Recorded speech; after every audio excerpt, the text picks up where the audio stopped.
আসসালামু আলাইকুম, welcome back to my channel. আমি মাখনিস লাইফস্টাইল ব্লগ চ্যানেল থেকে আরও একটি নতুন ব্লগ ভিডিওতে আপনাদের সবাইকে ওয়েলকাম করছি। দেশ ও দেশের বাহিরে যে যেখান থেকে আমার ভিডিওটি দেখা শুরু করেছেন, আই হোপ সবাই সুস্থ আছেন, নিরাপদে আছেন। আমরাও আলহামদুলিল্লাহ ভালো আছি। আরও একটি নতুন ব্লগ ভিডিও নিয়ে আপনাদের মাঝে হাজির হয়েছি। আশা করছি আমার আজকের ভিডিওটিও আপনাদের থেকে ভালো লাগবে। আজকের ভিডিওটি আমি সকালের নাস্তা থেকে শুরু করেছি। তো অনেকগুলো রুটি বানানোর জন্য আর কি রুটি কাই করে নিয়েছি। সকালবেলা কারেন্ট ছিল না, সেই কারণে আমি গ্যাসের চুলাতেই পানিটা গরম করে নিয়েছিলাম। নিয়ে আটাগুলো কিন্তু আমি খুব সুন্দর করে মেরে নিয়েছি। আর অলরেডি আমি অনেকগুলো রুটি বানিয়ে ফেলেছি, কারণ আমি এখানে ট্রাইপড ইউজ করছি না, সেই কারণে আপনাদের সাথে রুটি বানানো ভিডিও শেয়ার করতে পারলাম না।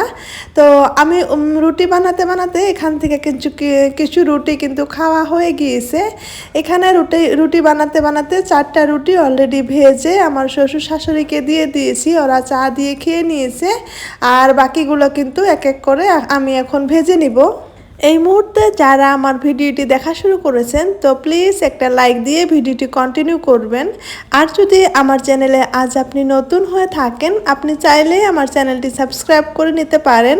পাশে থাকা অল অপশনটি ক্লিক করে রাখবেন, এতে করে আমি নিত্য নতুন ভিডিও আপলোড করার সঙ্গে সঙ্গে আপনার ওখানে নোটিফিকেশন পৌঁছে যাবে, আর আপনি আপনার সময় সুযোগ মিলিয়ে আমার ভিডিওটি দেখে নিতে পারবেন। আমি এভাবে মাঝে মাঝে অনেকগুলো করে রুটি বানিয়ে বানিয়ে রাখি এক সপ্তাহের জন্য। তো একদিন বানিয়ে যাতে এক সপ্তাহে আরামে বসে খাওয়া যায়।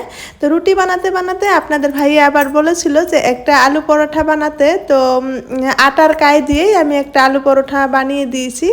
আপনাদের ভাইয়া চা খাচ্ছিল, সেটা একটু ভিডিও আকারে দেখাচ্ছিলাম। তো যাই হোক, এভাবে কিন্তু আমি মাঝে মাঝে রুটি বানিয়ে থাকি এক সপ্তাহের জন্য। আমার শ্বশুর আব্বা রুটি খেতে অনেক পছন্দ করে, তো ওনার জন্য আমি এইভাবে রুটি বানিয়ে রাখি।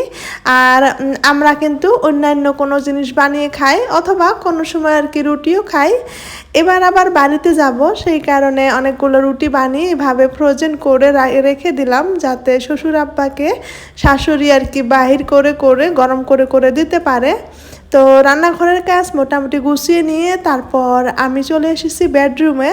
তো বেডরুমটা আমি সুন্দর করে আর কি পরিষ্কার করে নিয়েছি। আমি অত কিছু আপনাদের সাথে শেয়ার করি নাই, কারণ আমার হাতে সময় কম, সেই কারণে আমি খুব একটা আপনাদের সাথে কাজ শেয়ার করতে পারি না। মাঝে মাঝে যখন আমার হাতে যেই কাজগুলো একটু ফ্রি লাগে, ওই কাজগুলোই কিন্তু আমি আপনাদের সাথে শেয়ার করি। তো এর মাঝে অনেকটা সময় গিয়েছে, আমি বেডরুমটা খুব সুন্দর করে পরিষ্কার করে নিয়েছি সব কিছুই। এখন টুকিটাকি কিছু কাজ গুছিয়ে নিচ্ছি, সেখানে আবারও একটু ক্যামেরাটা অন করেছি।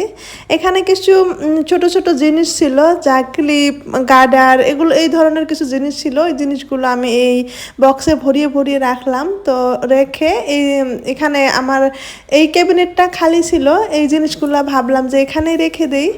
আর এই রুমের ভিতরে আমি কিছু লাইজল, হোম নিনজা ওগুলো রাখি, ওইগুলো আর কি এদিকে রাখলাম। প্রতি সপ্তাহে একদিন করে আমি রুমটা, বেডরুম, ড্রয়িং রুম আর কি সব রুমগুলোই আর কি খুব সুন্দর করে পরিষ্কার করি। আর এক সপ্তাহ দেখা যায় টুকিটাকিভাবে পরিষ্কার করে করে রাখি। তো ঘর তো প্রায় প্রতিদিনে মোছা হয়, দেখা যায় ছোট বাচ্চা থাকলে সেগুলো আর বলতে হবে না যে ঘরের কি পরিস্থিতি হয়। তারপরেও প্রতি সপ্তাহে একদিন করে সময় বাহির করে এই ফার্নিচারগুলো, সব জিনিসগুলো আর কি মুছে নেই, যাতে ধুলাগুলা না থাকে। তো সেটাই আর কি আজ করে নিছিলাম, সব জিনিসগুলো মুছে ঘরের মাকড়ার জালগুলা একটু একটু কোনখানে ছিল সব কিছু দেখে দেখে ভেঙে দিচ্ছিলাম, আর সব কিছুই আর কি মুছে নিচ্ছিলাম। তবে আপনাদের সাথে ওইভাবে শেয়ার করতে পারি নাই, টুকিটাকিভাবে আর কি শেয়ার করেছি। আজকের ভিডিওটা খুবই ছোট আকারে আর কি আপনাদের মাঝে নিয়ে এসেছি, আশা করছি সম্পূর্ণ ভিডিওটা দেখবেন। তো এই ক্যাবিনেটটা আমি এই জিনিসগুলো আর কি এইভাবে রেখেছি, এখানে একটু ফাঁকা আছে, অন্যান্য জিনিস রাখতে পারবো। আর এই শোকেসের উপরের কাপড়গুলো আমি ধুয়ে দিয়েছিলাম, শুকিয়ে গিয়েছে, এখন আমি কাপড়গুলো বিছিয়ে নিচ্ছি। তো প্রতি সপ্তাহে একদিন করে আমি এগুলো পরিষ্কার করার চেষ্টা করি। সপ্তাহে না পাইলেও আমি 15 দিনে একদিন হলেও উপরের কাপড়টা তুলে ধুয়ে দেই, সেই সাথে মুছে পরিষ্কার করে আবার নতুন করে বিছিয়ে রাখি। এতে করে দেখা যায় সবসময় ঘরটা পরিষ্কার পরিচ্ছন্ন দেখা যায়, অনেক বেশি নিজের মনের মাঝে প্রশান্তি পাওয়া যায়। ঘর দুয়ার পরিষ্কার থাকলে কিন্তু অনেক বেশি ভালো লাগে। তো আমি প্রতি সপ্তাহে একদিন করে সময় বাহির করে রুমগুলো সুন্দর করে পরিষ্কার করে রাখি। আর এই ওয়ার্ড্রোবটার উপরের কাপড়টাও ধুয়ে দিয়েছিলাম, তো এখন আবার বিছিয়ে নিলাম। আর আর্টিফিশিয়াল ফ্লোয়ার দুইটাও কিন্তু রেখে দিলাম। তো আজকে সব ফার্নিচারগুলো সুন্দর করে পরিষ্কার করে নিয়েছি। আমার যে মনের ভিতরে এত বেশি ভালো লাগছিল কি বলবো আর। তারপর আরও কিছু কাজ ছিল, মানে সংসারে কত কিছুই যে কাজ থাকে সেগুলো তো আর ভিডিও আকারে শেয়ার করা সম্ভবই নয়। তো যাই হোক, সব কিছু আমি দৌড়াদৌড়ি করে নিয়েছি। দুপুরে রান্না করে নিয়েছি শ্বশুর শাশুড়ির জন্য। আর আমরা দুপুরে আমার বাবার বাড়িতে গিয়ে খাবো, সেই কারণে খুব ঝটপট কাজগুলো করে নিচ্ছিলাম। আর এই যে রুটিগুলো যে বানাচ্ছিলাম, ওই রুটিগুলো আমি ঠান্ডা হওয়ার জন্য রেখে দিয়েছিলাম। এখন ঠান্ডা হয়ে গিয়েছে, আমি সবগুলোই একটা বক্সে ভরিয়ে এখন আমি ফ্রিজে রেখে দিব। আর আমার শাশুড়ি প্রতিদিন সকালবেলা করে কিন্তু আমার শ্বশুরকে দুইটা দুইটা করে বাহির করে দিতে পারবে। তো যাই হোক, আমি এর মাঝে বাড়িতে চলে এসেছি। আপনাদের ভাইয়াও এসেছিল, ও খাওয়া দাওয়া করে চলে গিয়েছে। তারপর এটা হলো বিকালের একটা অংশ আমাদের বাড়িতে। আমার মানে বড় আব্বার বেটি, বোন, ভাই ওরা সবাই এসেছে। তো সবাই মিলেই বিকালে আর কি ঘুরতে গিয়েছিলাম। তো সেখানে একটু ভিডিও ক্যাপচার করেছিলাম, তবে কোথায় গিয়েছিলাম সেগুলো আর ভিডিও করতে পারি নাই।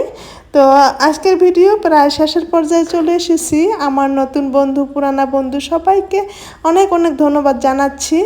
আজকের ভিডিওতে অনেক বেশি তাড়াহুড়ো করে ভয়েস দিয়েছি, জানি না আমি কি রেখে কি বললাম। যদি কোনো ভুল ত্রুটি হয় অবশ্যই ক্ষমা সুন্দর দৃষ্টিতে দেখবেন। আল্লাহ হাফেজ এবং আসসালামু আলাইকুম।